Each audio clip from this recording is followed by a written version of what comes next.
Danielle Bostick, or Danny as I know her more frequently. She'll be our first speaker. She's going to be speaking about trauma-informed pedagogy. She is a former mental health counselor, an activist, writer, and teacher. Her writing has appeared in the Washington Post, Huffington Post, The Week, NBC Opinion, among others. She's worked on legislation related to sexual violence at the federal and the state level, and has spearheaded reform related to white supremacy in secondary classics. She also has a spectacular TED Talk that I will send to everyone afterwards. So kind of like a low-key celebrity, not a big deal. And I will note she is also currently campaigning for mayor of her town, which has involved a lot of knocking on doors and then sort of doorbell ditching to get far enough away that she can yell her platform at people. And if you don't follow her on Twitter, I will share that information as well. You get to see some really great pictures of dogs that she's met while out doing things. So without any further ado, Danny will be speaking for the first about 40 minutes here. And if you have questions, I will be keeping an eye on the chat. And then Vanessa Stovall will be our second speaker. And I am so excited about both of our speakers here. So I'm going to turn it over to Danny. Okay. Hey. So I have my presentation, and then I'm going to try to leave some time for questions just at the end of my part while things are fresh, and then I hope to be around at the very end too for questions. So I'm going to just start a little bit with my story, because you've probably had a lot of students like me. I didn't figure out I had PTSD until 2013. Like, I had no idea at all. So at that, I was born in 1977. So I guess that put me at around 35, 36 years old. So I had gone through most of my life, because my trauma was from my childhood, not having any idea whatsoever that I had experienced trauma, because my situation was such that I had repressed memories of it, or at least verbal memories of it. And I had just really normalized everything for so long. So essentially, you have had students like me where I'm going about my life thinking everything I'm doing is normal, every way I cope and react is normal. And when I figured out about my trauma and figured out that I had PTSD, it was pretty eye-opening, and I pretty much realized my entire life from age 7 on was structured around coping and survival, but you wouldn't have known it. I always got all A's. I graduated high school at 16. I went to Catholic University, which is a very anachronistic program, and as an undergraduate, they wanted me to have some type of original topic for my thesis, because they were preparing me to go get the PhD I never got. I got married, I had children, I was a super competent housewife. I worked from home for a while. Everything I did, if you had seen me, you would have just thought, wow, she really has her stuff together. Things changed though for me when I left Maryland. I had lived in Maryland my whole life, and I moved to Alabama after I'd gotten remarried, and a couple things had happened. I had physical distance from where my trauma had happened, and that's significant if you teach in college, because you're going to have students who are away from home for the first time and have space to process things that have happened in their lives. Second factor was that I had children, and they spanned the ages I was when I was experiencing trauma. Third factor was that a swim coach from my local swim committee or league within USA Swimming had been convicted of child sexual abuse, and that really bothered me beyond, oh my gosh, I can't believe someone I know did that. It just hit me in a completely different way. So I ended up getting very bored after my second marriage and decided I needed to go back to school. So what do bored people do when they go back to school? They decide to become counselors. So when I was at counseling school, the first couple weeks, I would introduce myself, and most people there were saying things like, you know, I'm here because I want to help people, and I just love helping people. And I'd say things like, you know, I'm really bored. I got bored, and here I am. So I adapt pretty well. I realized you're supposed to have some type of heart and feelings. So I just decided to fake it. So by the second intensive, I'd put my hand right here on my heart so people would know I had one, and I'd say, you know, I just want to help people. But slowly I you know, really learned how to access my feelings, and it was just a really dark and scary place. And things really hit me when I had to do an assignment that related to writing the story of my life. And I kept saying, can I just do a research paper? I didn't really think this was the kind of program I signed up for, you know, coming out of classics. And obviously, even though I thought I was down to earth, in hindsight, it was a little bit elitist. I'd say, hey, you know, I'm really smart and can do difficult things. I don't want to write in a composition book about my life. It's too easy. I finally did it, read it, and it was like reading somebody else's story. I had all these different gaps, and I thought, oh my goodness, my swim coach was a pedophile and abused me. And I knew it. I was more certain of that than anything else in my life at that time, but I still had no memory of it. Long and short of it is I reported him to police because I grew up on Mr. Rogers, and you're supposed to call people who are going to help you. Police were accessible to me because I'm white, I was middle class. That wasn't intimidating for me to have to do. So I called. He ended up pleading guilty. We did a pretext call, and he was imprisoned. And he got out in January. Society for Classical Studies annual meeting was my last weekend knowing he was behind bars. So I realized through that experience that, you know, especially the reporting experience, that not only had I experienced trauma, but that I had, you know, post-traumatic stress disorder, which at that point, living in Colorado Springs, which is a big military town, I had thought was primarily for soldiers. I just thought, well, no, that's something soldiers get. My husband was an Army officer. He's retired now. He had deployed 5 times and didn't have PTSD. It was hard to process that I was the one in the household who did. And unlike a soldier whose trauma is on the battlefield and that they can establish some physical distance from that, my trauma happened in a home. So my children were triggers for me. My house was triggering for me. I really was surrounded by triggers in the environment where I was supposed to feel safest. And the first time I really understood trauma was in mental health counseling school. Nobody had talked to me about trauma before. In school, you get screened for scoliosis, you have exams related to your vision, you have all kinds of, you know, if you go get a vaccine, you have a list of things that you need to watch out for, but there's really not, there was not any way that I had been screened for trauma or even knew about it until I was training to be a mental health counselor. So in 2016, I went back to the classroom. My husband retired from the military, and I just really love teaching. So that coincided with trauma-informed teaching becoming extremely popular. So initially, I was really excited about it, and then, you know, sitting through different trainings, it just didn't completely sit well with me. So I guess my goal for today is to just go through a couple principles to keep in mind, because there really is a lot of information out there on trauma that is very, very, very good. So I think what I can do today is sort of frame up how trauma can affect you, how trauma can affect your students, and just some strategies or principles to keep in mind as you make your classroom trauma informed, because not all classrooms are going to look the same, and not all trauma informed classrooms are going to look the same. But I think, you know, as you're figuring out what works for you and your program and your content and your students, that it's important to have just some guiding principles in mind to make sure that you're doing right by your students.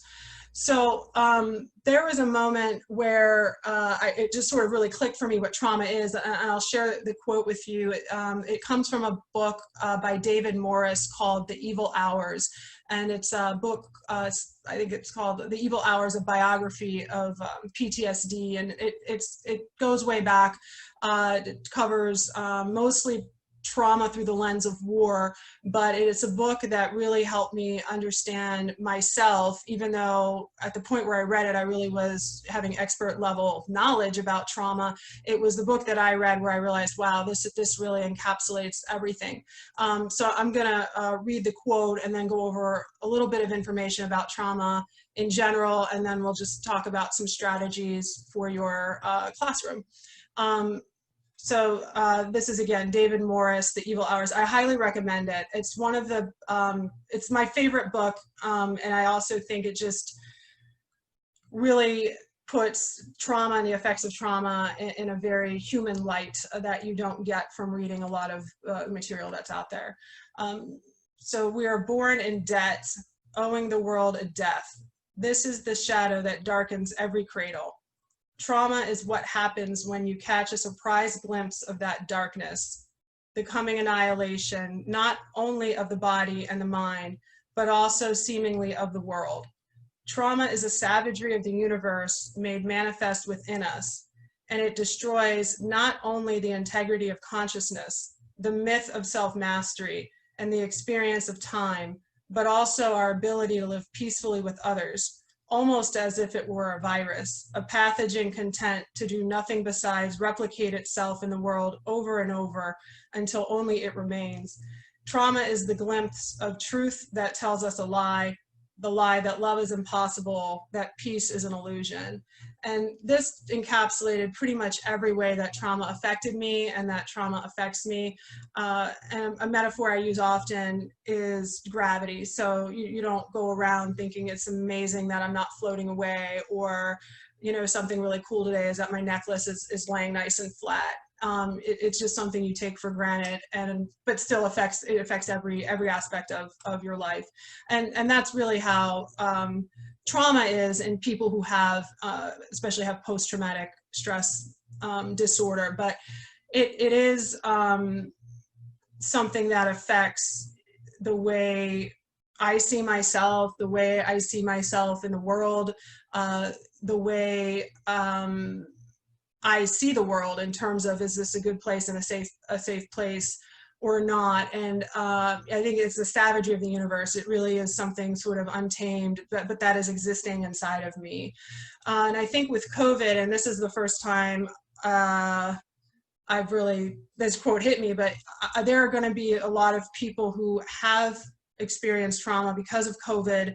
I think the virus metaphor is obviously timely, but we literally have a virus replicating in our world, and that's also causing a lot of trauma if you think about how that has affected in our personal relationships and just our general sense of safety in the world. But a fundamental principle of trauma is it's something that threatens your life. It's something where there is either a real threat of death or a perceived threat of death, where your fundamental sense of safety and existence is threatened. And there's a lot of talk, especially in the secondary level, of ACEs scores, and I think that's really, really important. But what I've noticed is a total conflation of ACEs scores and trauma. Trauma can be a one and done. So, for example, my trauma technically is like a complex PTSD situation because it happened over an extended period of time while I was developing. So it informed the way I view other humans, the way I view authority figures, the way I view myself. But you can also end up with PTSD from a single incident. So people who've witnessed a death, people who have been in a natural disaster, house fire, car accident. Some of those incidents are things that only happen, that just happens once. It's a moment in time, and you can still end up with PTSD. And once your body is sort of wired in that way, to some extent, a lot of the symptoms, it doesn't matter as much if you've had trauma for 5 years or if it was a single event. That your body is still going to react to certain circumstances in a pretty it's a double-edged sword. It's a disruptive way, but it's also a very proactive way. I mean, I almost look at it as some superpowers I have to cope with things, even though they're simultaneously life-ruining. So I think that's important to keep in mind, because most of the training I've gotten on trauma in secondary education has focused on adverse childhood experiences, which certainly the cumulative effect of those can be a post-traumatic stress that could even rise to a PTSD diagnosis. But there's certainly kinds of trauma that, you know, you experience once and that's it. You have PTSD as well. But certainly, especially in children, the longer you know, you're exposed to the trauma, obviously your stage of development can affect how the trauma is going to play out in your life. And I think it's important to note that really it's a small percentage of people who've experienced trauma that end up with PTSD. So many people can endure extremely adverse circumstances over very extended periods of time and not have post-traumatic stress disorder. So even people with extended trauma during their childhood can manage to get out of the other side and be very functional adults who, you know, may have a lot of bad memories or certainly have ill effects from their childhood, but do not have post-traumatic stress disorder. But it's also important to note that there is post-traumatic stress, which might not rise to the level of a clinical diagnosis, but can still be disruptive and uncomfortable, particularly in a setting, you know, like school, where at the K-12 level, you're required to be there. In college, you know, something you're putting a big investment in terms of time and money. So I think it's important to differentiate a little bit because I think sometimes what we see about trauma is one aspect of it. So in terms of the effects of PTSD, there are certain features, and I've had both, so which is, I think, pretty, I think it's kind of interesting, because the first part of my life, I definitely had PTSD, but I was completely shut down. So I had the kind where I dissociate a lot, so look like I'm staring off into space and just zoning out, but I really wasn't present in my body at all. It was just a more shut down way of coping, where I didn't even really have full access to my emotions. I was highly avoidant. So one aspect of PTSD that is very common is to avoid triggers. And triggers tend to be oversimplified in terms of content, but a lot of triggers are involving the environment. So for example, I needed to be in control of everything. I needed to know what time things were happening. I needed to really have a sense that I have mastery over my environment, and I'm not going to let anything into my environment that's going to make me feel unsafe. And I was doing this on sort of a subconscious level. When I reported my perpetrator and really had a more acute PTSD, it was more the kind that you would see in movies, or the kind, I think, that comes up more in the type of training like that I've gotten, where I was more reactive. So I'm going, you know, I was crying a lot. I was having a lot of flashbacks, a lot of nightmares, a lot of the symptoms that you would typically think of when you think of PTSD. And I can't say that one is better than the other. They're both pretty miserable, and they're both lethal, frankly. So, you know, you need to be aware when you're having students that some are going to seem like academic machines, and that might be that they're amazing students, and that's something, you know, they're a personal value that they're living out, or it could be that they are holding themselves, you know, to a standard of, you know, perfectionism. They're creating a cover story, and also they're controlling everything they can possibly control, which in the context of school is homework. You're just creating this world for yourself that is very safe. So I think it's important to understand that a lot of people who have PTSD look like ideal students. And that's an important population to keep in mind, again, because I don't know how many people here are secondary teachers, but in my context, it's a lot of, well, you know, we don't want to, if some people are going to be chaotic and we need to be patient, but one student's chaos is another student's trigger. If you can imagine somebody who's had a domestic violence in the household, and a student is flipping out and emoting in terms of their way of coping with their trauma, that could be a trigger to all kinds of people in the classroom, which could be exacerbated by the fact that they don't have any power in the room and can't stop it.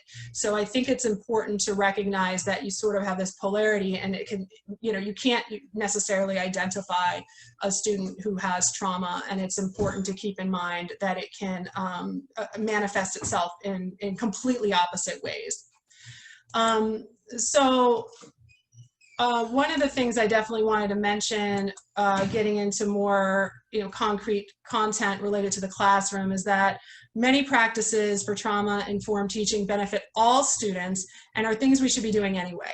So, a lot of the things that you will read about with trauma-informed teaching are things that, even if at 100% nobody in your classroom has trauma or has experienced trauma, these are good practices anyway. And there's a couple elements I think are good to keep in mind when you're thinking about your classroom and managing, trauma, making it a comfortable place for all of your students and for you. We have content, so there's a way that trauma can intersect content. Big way where trauma intersects power. So those would be, you have all the power in the classroom. So that you're choosing classroom procedures, you are having relationships with students, you're assigning work. I mean, you are using your power, and students are on the receiving end of that. So a lot of there's a big intersection with trauma and power. And then the third element is just yourself, because there are ways I know I was managing my trauma that absolutely probably affected my students. I mean, I was essentially like, if Spock and Siri created a child together, it was me. So I definitely avoided anything where there was any possibility of emotion. And I used a lot of humor. So my students had fun in my classroom, but I definitely kept things extremely light. That in hindsight was irresponsible to do. So first principle is our practice should be rooted in our understanding of trauma and our students. So it's important to, and I went over some information about trauma, but when you read articles, especially a lot of the secondary articles are, hold on one second. Okay, sorry, I have a large household. It looks like my son's doing laundry though. So they should be rooted in actual solid information. So there's lots of listicles out there. There's lots of articles written by people who've experienced trauma, but either don't teach or are not experts in trauma. Those articles can be very useful, or presentations if somebody's, here's my story.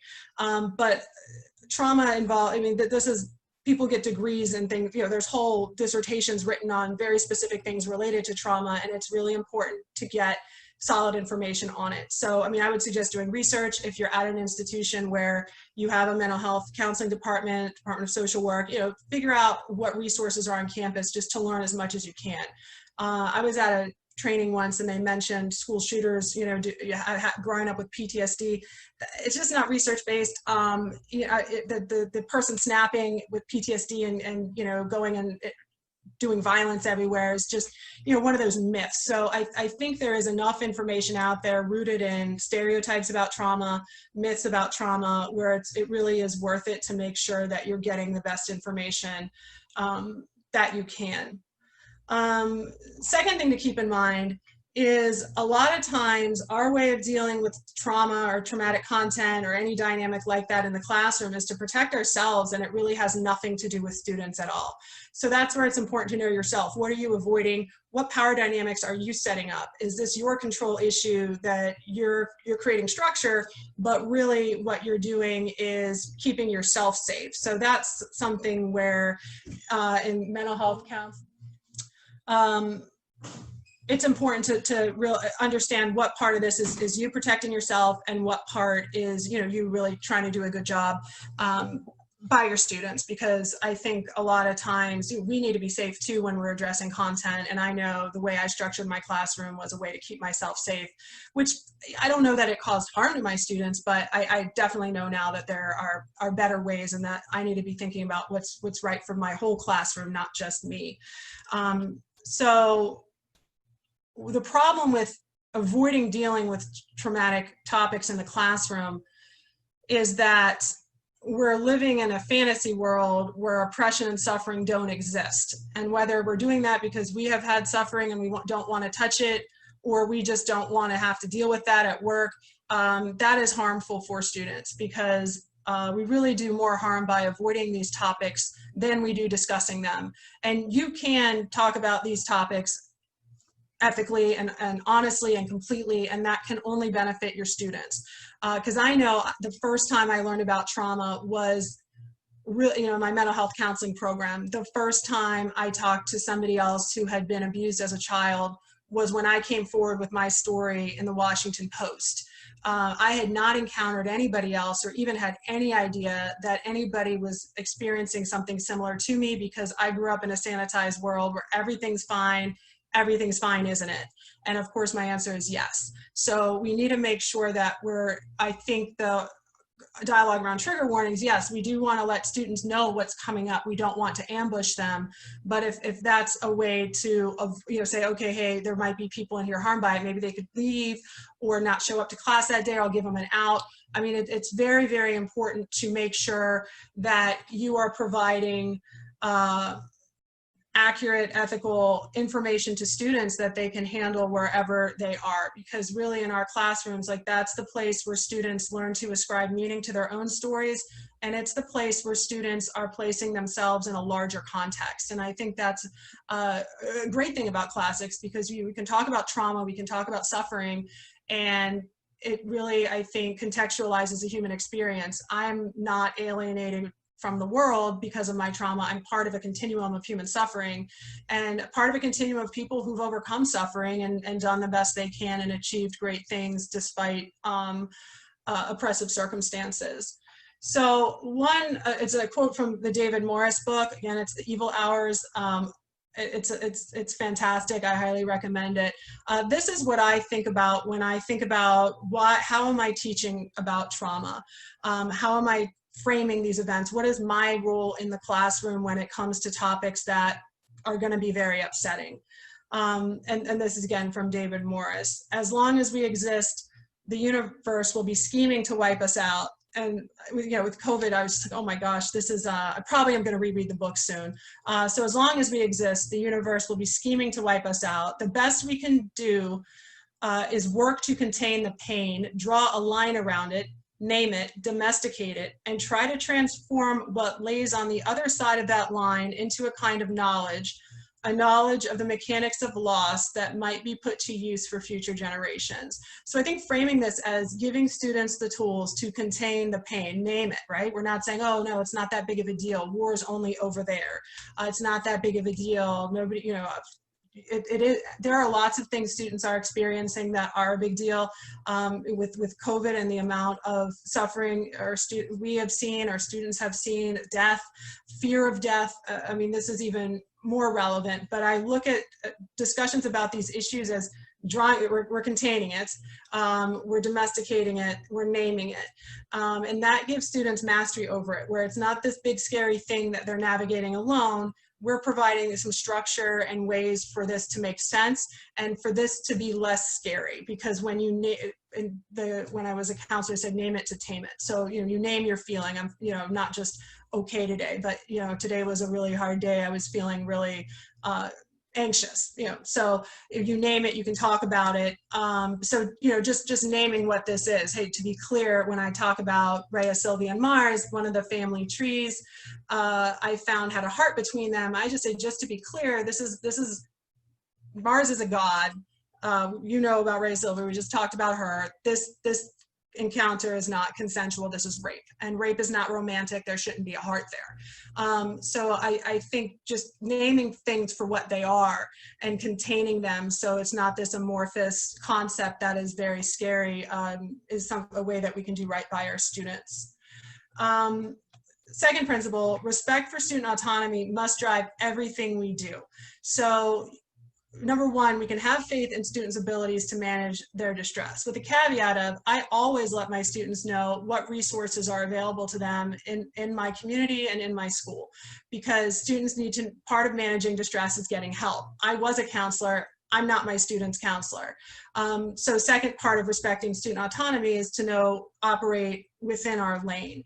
So for example, I'm not my student's parent. Actually, I am. I've taught all my students, all my children, but for most of my students, I'm not their parent, I'm not their pseudo parent, I'm not their mental health counselor, I'm not their savior. So I think approaching this from an angle of my students are autonomous and my job is to empower them is a way to look at it, because I have been on the receiving end of things that I've gotten at trainings and read. It doesn't feel good to be viewed as somebody who can't manage her life. It doesn't feel good to be viewed as somebody that needs help especially from a power figure, because, you know, I don't count on power figures the way a lot of people do. And even if it's not trauma, if you have students in your class who aren't from a dominant group, that, you know, power isn't comforting for them. So using your power to help is really a way to increase your power and create more distance between. Help is a loaded word that comes with a lot of condescension. I know better. I'm here to make your life good. That's not a good role for teachers to be in, and being on the receiving end. I mean, there's just a tremendous loss of dignity that comes along with that, where it's, you know, the times I've sensed I've been viewed as someone who is, you know, not competent, not stable. That just feels really, really, really bad. It's not helpful. I mean, if you read an article, I could try to find some if you're interested. I've read them before and I have some bookmarked, but some of them, you know, if you think, would I like to be viewed as this article is portraying a student? And I think that is a good litmus test for information to, you know, is this good information or not? Because if it's portraying you as some sort of savior in your classroom and your student as some sort of helpless entity, that's not respecting your students' autonomy. Students, you know, this is who your students are, and they are bringing expertise and value, and they're bringing a lot to the classroom in whatever state they happen to be in terms of mental health, ability, background, prior academic preparation. So I really just suggest a strengths-based approach, because frankly, you know, there's ways my mind works that I can articulate now that I just think are really cool, but they're because of my trauma. I can look at things differently from people who haven't experienced this. And it's not as simple as I'm strong because I overcame adversity. I'm wired completely differently. And I think that is something that has helped me in terms of the research I do, the way I teach. I mean, people in your classroom who have PTSD are assets to your classroom, and it's not your role to help them. It's your role to help contain your environment and create a space where they are free to leverage their strengths. So second or third point, we can control our classroom environment. So beyond content, there are lots of triggers. I can't sit anywhere in a room where I can't get up and go. So just the option of knowing I can leave is usually enough to take the edge off. So if I get a content warning, I know it's coming up. I'm not going to be surprised. So that's helpful. 2, if I'm sitting on the end, if it does come up, I can go. My students, I mean, I mentioned that at the beginning of class. I prioritize end of row seating for students who might need to get up. I give out surveys that aren't invasive. Where's your preferred seating? Do you feel antsy if you can't, you know, if you have to pass people to get out? So when you're finding out what kind of environment is good for different students, you can give surveys and ask without, you don't need to know what happened to them. You don't need to know if they have PTSD. They might not know, but I think it's good to ask questions about different students' preferences so that you can keep that in mind and create a kind of environment that's going to be comfortable for everybody.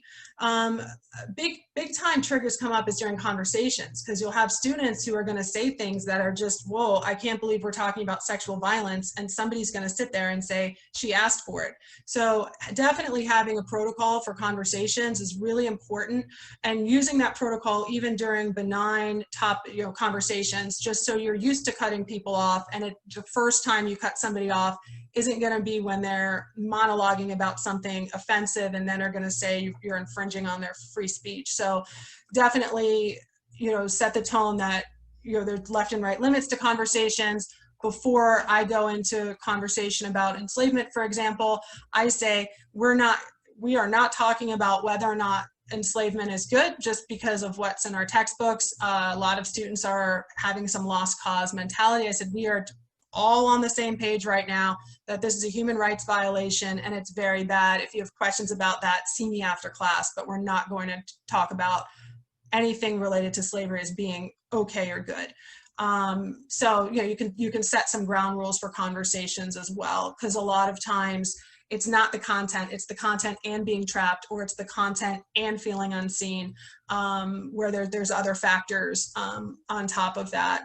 And then the last point I had is really get involved, know what's going on your campus. It's not enough just to be there for your students and set up a trauma-informed classroom if you're not going to be there for students when bigger issues come up, or if you're working in a context that is hostile to students.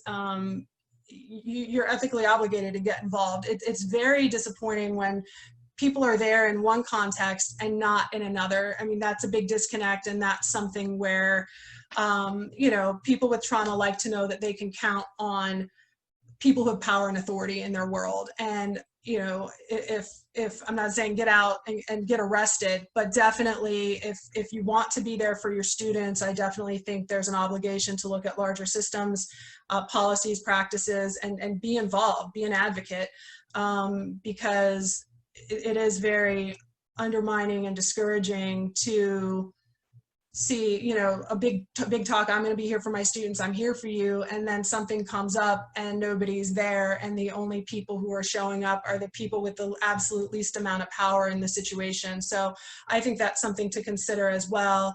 Obviously factoring in the reality that we need health insurance, we need income, we need jobs, but there are ways to get involved safely. There's ways to advocate for change that pose minimal risk, but I do think it's really important to be consistent. If you're interested in a trauma-informed classroom, that means things beyond your own classroom.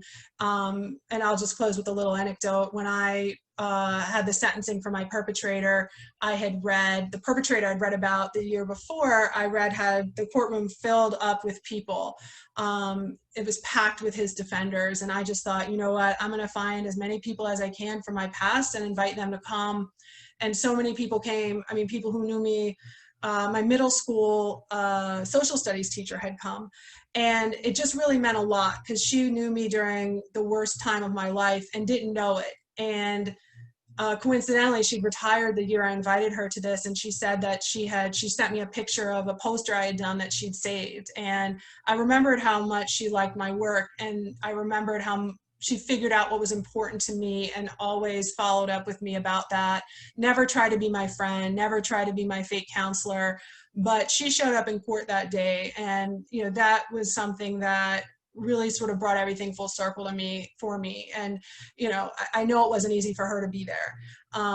And she's been there ever since. I mean, we're not in touch all the time, but when I announced my candidacy for mayor in my town, she sent me a little donation and a really nice note. And it's just nice to be able to be there for students in that way. But sometimes that involves stepping up in ways that it might be uncomfortable for us. I think if my teacher's name was Mrs. Winstead. I want to be a Mrs. Winstead. Good boundaries there for my students. I don't know who I'm impacting, but definitely, if I want to be somebody that my students think about when they need support later, or somebody that my students know is going to show up in a lot of ways beyond just, my classroom's good. So that's all I've got. And if you have any questions, I should be around at the end. I think there's some question time. If you want to email me or put them in chat, I'm happy to answer. Awesome. So first of all, thank you, Danny. And